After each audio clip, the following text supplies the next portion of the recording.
First of all, welcome and thank you for a wonderfully successful year in 2012. Highlights for this year really start with our first value, and that's safety.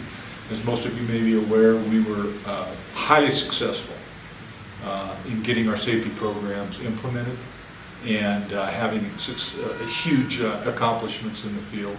We saw our all-incident rate reduce in excess of 70% year on year.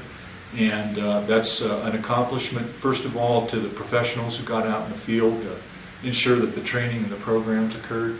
But as well, it's a testimony to our management team for their support and efforts in getting these initiatives across the line.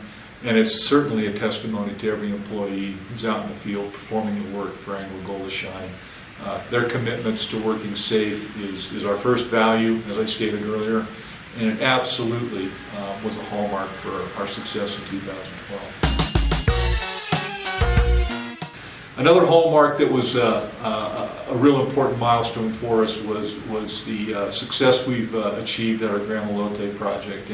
And the social sustainability team led by Julian Villarreal, certainly supported by the management structure, Romulo Sanhueza and his team, were highly successful in bringing to conclusion the work associated with getting the artisanal miners, number one, to come to agreement to the cessation of their activities, and importantly, starting a new chapter in their life. Some of them as employees of AngloGold, some of them potentially as service providers to AngloGold, and others choosing to move on with their lives in new endeavors. So, mission accomplished, excellent effort all the way around. We still have some work to finish that up, but by and large, that thing was just a fantastic job. I will add to that another real milestone that occurred at our Gramalote project, and success with Andres Orozco and the land acquisitions team at the Gramalote project, clearly advancing a scope of work that we envisioned was going to take much longer to occur, and the team has done an excellent job.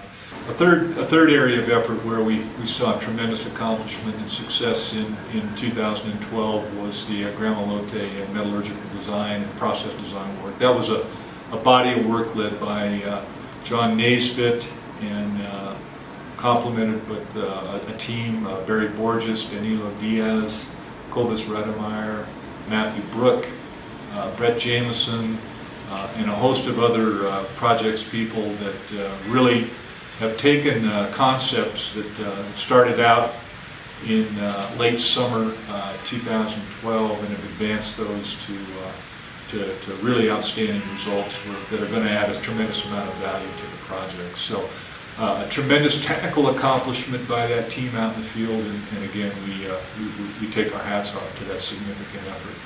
Lastly, I would add with the Gramalote team just a tremendous all-around effort in leadership by both Romulo Sanhueza and John Naisbitt.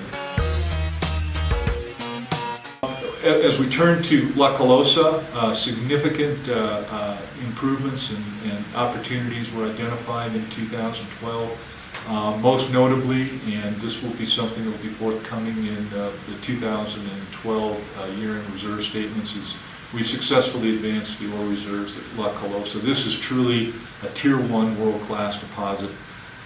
It is likely, before we're all too far down the path anyway, that Colosa will exceed 30 million ounces of production opportunity for AngloGold Ashanti.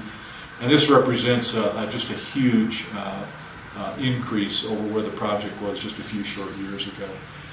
In addition, we saw just a number of areas of significant improvement across the business unit, most notably, again, the safety performance at that site, the advancement of technical studies, and I think perhaps the most significant effort that's coming out of the La Colosa project, an effort led by Ingrid Suarez and Orlando Peralta and John Guzman, has been on the infrastructure. We now believe we have taken a significant advance towards technical solutions that will allow the Colosa project to advance in spite of a number of opposition issues being raised that are essentially going to come off the table. And those opposition issues center primarily on the use of water. The technical solutions offered by the Colosa team, in my opinion, will make that issue go away completely. And it's a significant issue. I would call this a game-changing issue in the history and the development of the Colosa project. So again, my hat's off to that development team. All along the way, you can point to these kinds of successes that happened at our projects. So the last opportunity I would like to take with regard to our Colombian activities is our comrades over in the exploration department. And Nick Weiner came on board, but it's a very solid team. Some of the real key principals are Oscar Sepulveda and Timo Garzón. And it's just a whole team of people that under their leadership and Nick's as well, we've been able to advance the Quebradona project. We're getting some deep drilling that's occurring in the last part of this year, and again, we're very excited about what the opportunity might hold with that developing exploration play. 2013 looks like an outstanding year as we wind up 2012 with a lot of opportunities in front of us.